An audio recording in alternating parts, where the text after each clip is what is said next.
Sa nagpapatuloy na balikatan na exercises ng Pilipinas at Amerika, live fire exercises ang isinagawa sa Cagayan na 500 kilometro ang layo mula sa Taiwan. Nakatutok si Ian Cruz.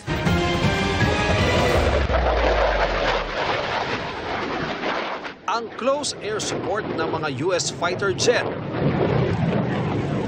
Hudyat na simula na ng pagtugi sa mga sundalong Pilipino at Amerikano sa external force na susubok ng isang kunwaring seaborne invasion sa Apari, Cagayan.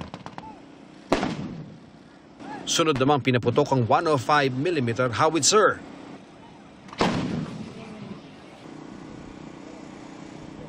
Pati ang 155mm artillery. Ang mga chopper naman ng mga Amerikano ang sunod na bumanat.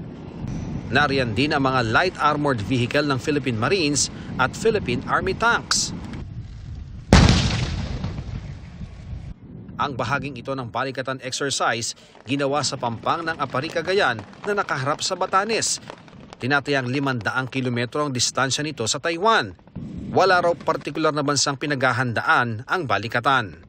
China is free to think whatever it wants, but we are exercising our rehearsal for a ground defense. Nothing more has to be interpreted from the exercise that we just conducted.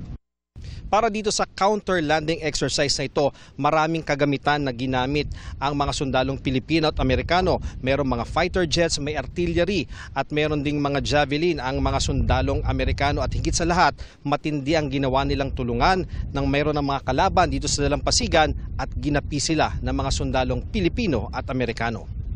Great opportunity for us to work together, continue to improve as a team. Para sa GMA Integrated News, Ian Cruz, nakatutok, 24 oras.